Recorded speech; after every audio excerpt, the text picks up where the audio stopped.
Avian flu. Now for the bad news and the good news.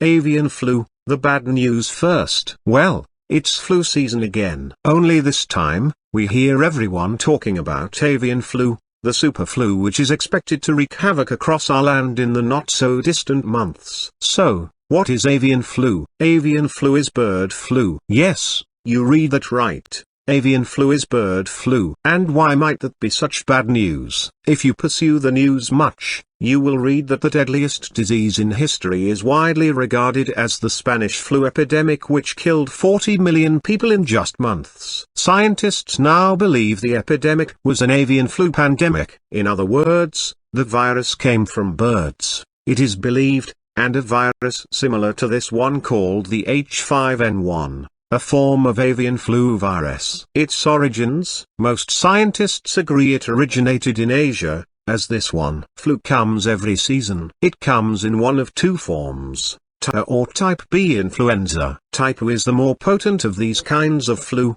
and avian flu is type A. These strains kill. The current avian flu bug is infecting and spreading throughout the poultry industry in Asia. Why so often in Asia? Simply put, and here is a key to understanding how to deal with avian flu, poultry farms are absolutely filthy. The stench from such farms, especially those throughout Asia, can be detected a mile away. Those farms are packed with animals which are weak with compromised, weakened, immune systems. Let these two phrases sink in together. Avian flu and weakened immune systems. Whether we are dealing with the aftermath of the horrible conditions and weakened immune systems of millions who survived World War I, or horrible conditions of Asian and European poultry farms and their millions of animals with weakened immune systems, the key to this potential pandemic is weakened immune systems and avian flu.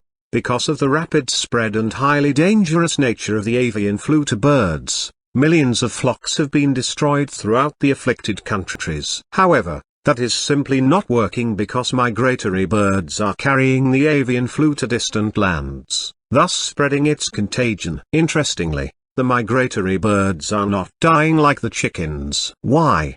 Because their immune systems are much stronger, we are told by scientists. Let that one sink in too. Avian flu is not killing those animals so readily which have strong immune systems.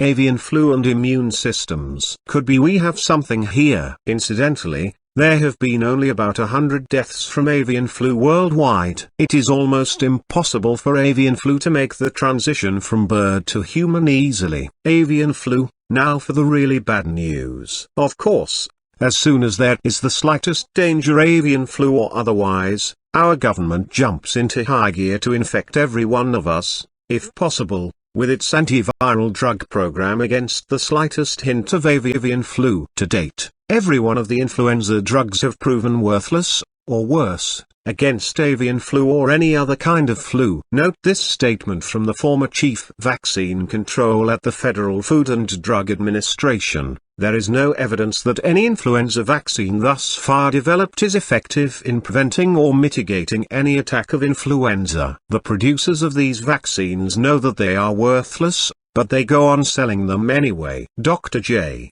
Anthony Morris. I wonder if this will apply to the alleged avian flu antidote. Note, the last few decades have seen a dramatic shift in fatalities from seasonal flu, some of which are avian flu. Researchers now know the increase in the population does not account for the doubling of the seasonal average death toll from flu, avian flu or otherwise. Less than 20,000 were dying per year for decades. But, since the advent of the flu shot, averages of over 40,000 people per year have been dying. Why? One suggestion is a combination of two factors: the continued impairment of the immune system of the average American as witnessed by the multitude of epidemic diseases among us, not present in appreciable amounts in previous decades. The second factor follows below, like the second horseman of the apocalypse. Let's see. One thing we do know about flu vaccines: they are not proven to work. No. Two things we know. Yes, they can kill, just as surely as the avian flu can kill. Many authorities believe the flu shot actually weakens the immune system.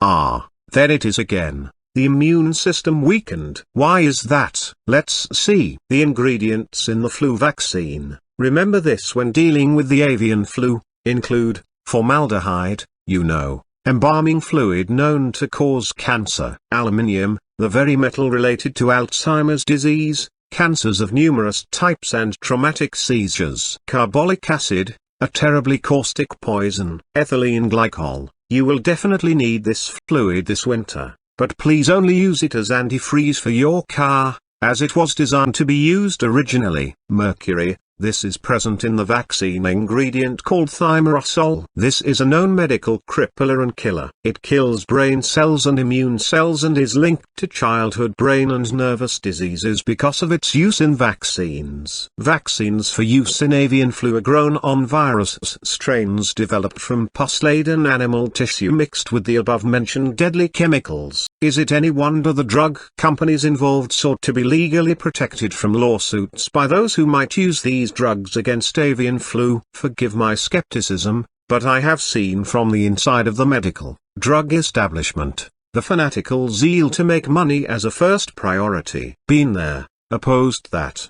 Avian flu treatment will not be any different. Don't count on the Hippocratic Oath to protect you from avian flu. There is big money in these drugs, billions, and it is always suspicious when a drug company seeks lawsuit immunity. Appropriate wording here, before the fact, before its use against avian flu. Avian flu, now for the good news. Finally, avian flu was not in view when this following statement was made. However, read it carefully with avian flu in mind. In congressional testimony concerning the potential of bioterrorism attack upon the United States, Dr. H. Reginald McDaniel stated, in instances of unusual, epidemic, or virulent infectious agent exposure, glyconutrient supplementation has been found effective for enhancing general immune functions and defense. When supplied at higher levels than available in nature, sugars needed for cellular synthesis can take innate defense systems to a much higher level that are effective against infectious agents. In other words, if we were attacked by an enemy with bioweapons such as avian flu, we could find protection with glyconutrition. This is a powerful, non-prescriptive antidote possibility against avian flu. Glyconutrition enhances the immune system's natural defenses so powerfully that cancers, flu, and other underactive immune disorders can be stopped. The evidence is already in place. There is no guesswork here. Avian flu is flu, type A. Precisely the kind of flu glyconutrition is designed to offset. Glyconutrition is effective, presumably against avian flu too, and has no side effects. It is a food substance, proven to be vital for human survival. There are no less than 4 Nobel Prizes to substantiate the presence and human need for glyconutrition. There is an abundance of evidence showing its effectiveness against all kinds of disease, including flu. It doesn't attack the flu directly. It strengthens the immune defenses, killer T cells and others, and they kill the tumors, flu, herpes simplex, shingles, strep, TB, bacterial infections, cancers, parasitic diseases. Quite a list of killers thus killed. So, guess what I am going to take to protect my family this year against avian flu, if it develops?